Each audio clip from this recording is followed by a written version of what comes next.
Hello everyone, कैसे हैं आप? आई होप कि आप सब बहुत अच्छे होंगे। दोस्तों, आज मैं एक बहुत इंपॉर्टेंट टॉपिक के बारे में आपसे बात कर रहा हूँ, दैट इज रिलेशनशिप। दोस्तों, रिलेशनशिप को लेके आजकल यंग जनरेशन में बहुत सारी प्रॉब्लम्स हैं और इसमें एक्चुअली बहुत सारे कमेंट्स आए कि सर हमें रिलेशनशिप पे एक वीडियो चाहिए।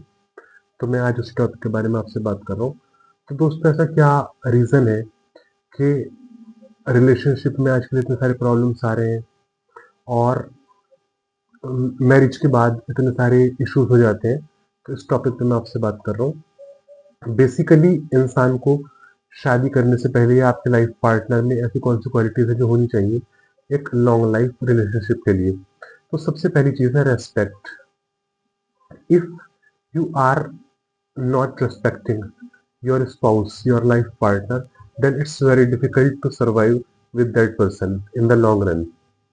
अगर अपने वाइफ को लेके, अपने हस्बैंड को लेके आपके मन में रेस्पेक्ट नहीं होगी, आपके दिल में रेस्पेक्ट नहीं होगी, तो उस रिलेशनशिप को चलाना फिर बहुत मुश्किल है। तो सबसे पहली चीज है रेस्पेक्ट। दूसरी चीज है पर्पस। अगर आपके स्पाउस के साथ या आपके हस्बैंड के साथ, आपकी वाइफ के साथ आपका जो पर्पस है वो अलाइन नहीं होता, तो इस रिलेशनशिप को लॉन्ग रन में चला पाना बहुत मुश्किल होगा। If you don't have the same purpose, then it's going to be very difficult in the long run and you will be in big trouble. तो कोशिश करिए कि आप लोगों का जो लाइफ का पर्पस हो वो सेम हो, और उस पर्पस के साथ अगर दोनों लोग एक साथ रहेंगे तो ज़्यादा इजी होगा जिंदगी को जीना। दूसरे है वैल्यूज एंड चॉइसेस। अगर इस स्पाउस की आपके साथ वैल्यूज जो है वो कनेक्ट नहीं करती और आपकी जो चॉइसेस हैं वो आपके लाइफ पार्टनर के साथ अलाइन नहीं होती, तो फिर लॉन्ग रन में बहुत ज़्यादा मुश्किल होगा इस रिलेशनशिप को निभाना। तो सबसे बड़ी जो आजकल प्रॉब्लम आ रही है वो यही है कि हमारे स्पाउस के साथ, हमारे लाइफ पार्टनर के साथ, हमारे सोलमेट के साथ हमारी जो वैल्यूज एंड चॉइसेस हैं वो मैच नहीं करती। दूसरे में एक चीज़ बहुत जिस चीज़ में मैं बहुत ज़्यादा फोर्स करता हूँ और जो चीज़ मैं हमेशा अपने स्टूडेंट्स को बोलता हूँ वो ये है कि हमेशा शादी के लिए एक ऐसा लाइफ पार्टनर चुनें जिसके साथ आप जिंदगी भर बातचीत करके टाइम स्पेंड कर सकें। सर्च अ गर्ल और a boy with whom you can talk on each topic of life without any kind of physical relationship. Physical relationship के बिना सालों तक जिसके साथ आप बातचीत करके अपनी ज़िंदगी गुजार सकते हैं, तो ऐसा ही आपका एक लाइफ पार्टनर होना चाहिए। दूसरे, companionship. Your life partner should be your companion.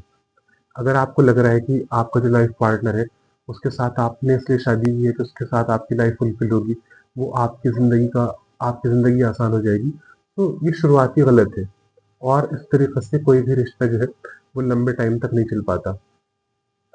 एक बात और मैं यहाँ पे बोलना चाहूँगा कि जिस इंसान के साथ आप एक रिलेशनशिप में जा रहे हैं, तो हमेशा याद रखिए, अपनी ज़िंदगी में जब तक आपकी अपनी फुलफिलमेंट नहीं होगी, जब तक आपकी अपनी लाइफ जो है वो फुलफिल्ड नहीं होगी, तब तक आप किसी और की लाइफ में कोई फुलफिलमेंट नहीं कर सकते। तो सबसे पहले अपनी लाइफ को आप, जब तक आप अंदर से खुश नहीं है और आप सोच रहे हैं कि शादी के बाद आपको खुशी मिल जाएगी, तो याद रखिए हमेशा, अभी आप अकेले नाखुश हैं, अभी आप अकेले दुखी हैं, शादी के बाद दो दुखी हो जाएंगे।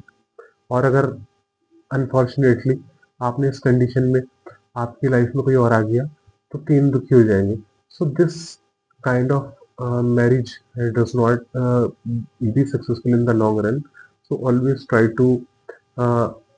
try to make a healthy relationship with your spouse and try to always indulge in some kind of healthy relationship.